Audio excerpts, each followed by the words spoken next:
sludge 的中文是很厚的泥巴、下水道，或者是工业的一些废弃物。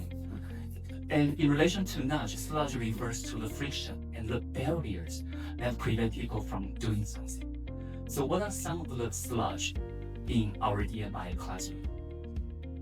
Technology, writing, and language, and textbook, and the material, almost everything. So the caveat here is that how do we change people's behavior without letting them know it? Right, and some of them we were using gamification as a way of changing people's behavior. With all the things that to be considered, points, page, and completions, they're just means, 它们只是工具而已. They're just means to challenge users' creativity and expand their sociality, 去连接他们的关系. But they're not the end itself.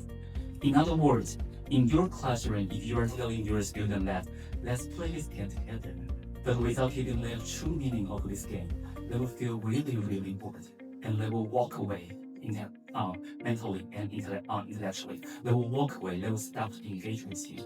So in your classroom setting as a TA or as a teacher, you want to constantly return to the core. 什么是核心? You want to constantly return to the core drive of your own teaching. Why and how we are learning this. And there are some of the ways we can increase this creativity. So in my own class, I use a lot of films, short films, long films to teach. This is roughly at week 8 when everyone is really, really tired and without any purpose to continue. So we will watch roughly an hour of documentary on dating and on health. So the worst teaching practice in terms of using the documentary or film is that you let students watch and the time's up and you let students go, because you basically getting nothing from students' perspective, right? So before the documentary viewing, I print out a list of all the theories that we have learned in the class, and I hand the students a post-it. 我给他们这种小红贴. So during the process of film watch, they can have a list. They have something to work on. And at the same time, they also have post-it to write the keywords. Right? So by the end of the film watch, so it's roughly an hour, everyone's tired. And I turn on the light, everyone is still very curious.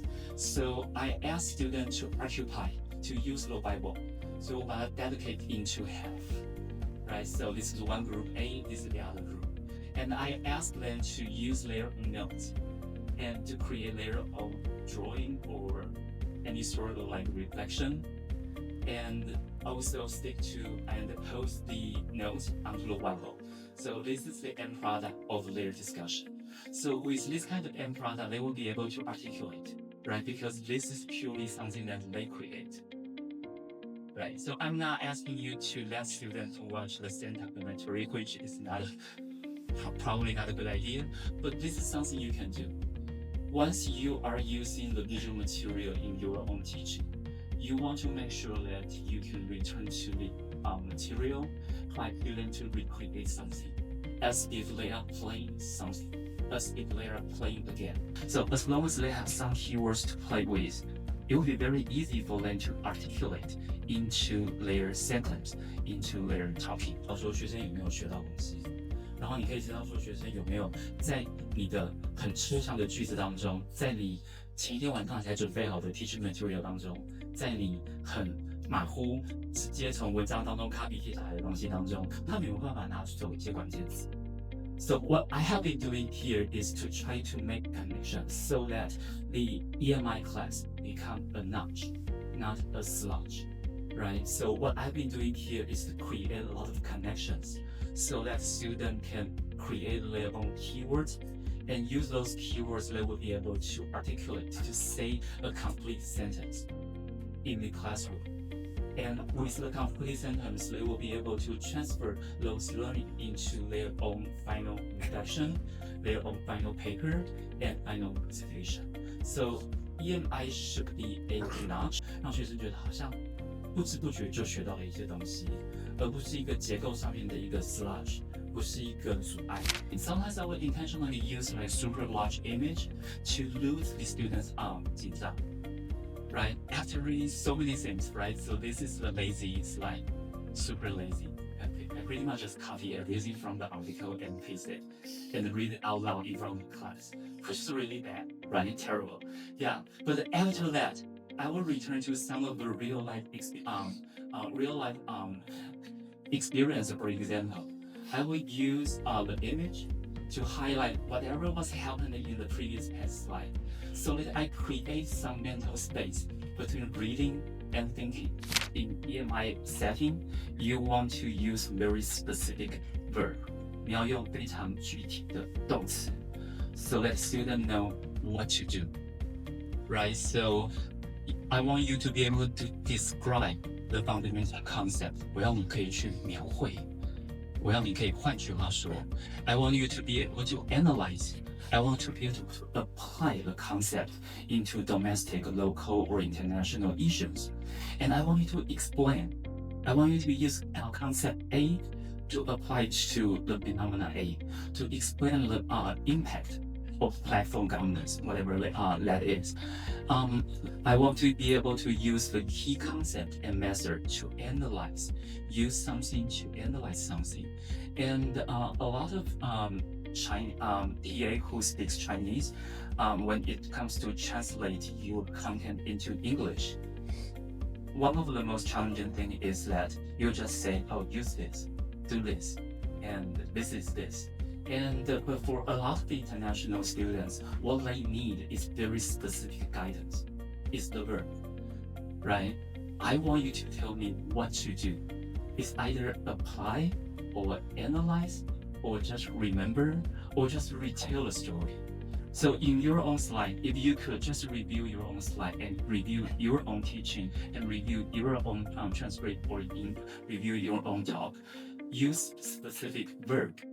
It's really, really powerful. Yeah, but sometimes during the semester it feels very short and couldn't finish all the materials. If in my class I do like too much class activities.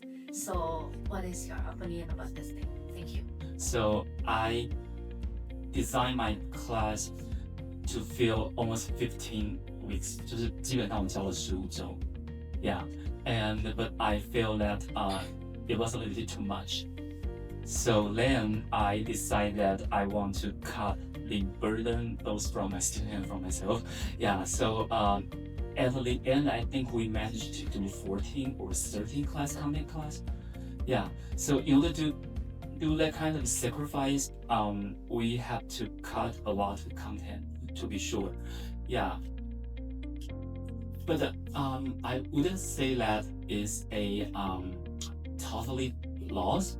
Because by engaging those practice, gamification-wise and or discussion-wise, you also feel like students go a little bit deep, if not wider. So I think that's the question will have to go back to the purpose of your class, the purpose of your syllabus. How much do you want the students to take away from one semester? So is 10 points, are 10 points enough? Or is that necessary that we have to cover the whole textbook? It's debatable. I think this is something that you can discuss with your professor. But by extension of that question, what I'm also thinking is that we are living in a time of AI. And we are having this kind of fear where we will become replaced by AI. Technology one day or the other. 我们可能都很担心这件事情。So I think the mission of university, 大学的教育 the mission of university is not so much to cover content comprehensively. 并不是要把大学的教育应该不是要把全部东西都教完，应该是要把东西教深。So the mission of current higher education should be teaching things deeply rather than comprehensively. So I'm happy to cut off some of the content as long as students can in the class to engage a little bit more. So that's my teaching philosophy when it comes to a question like this.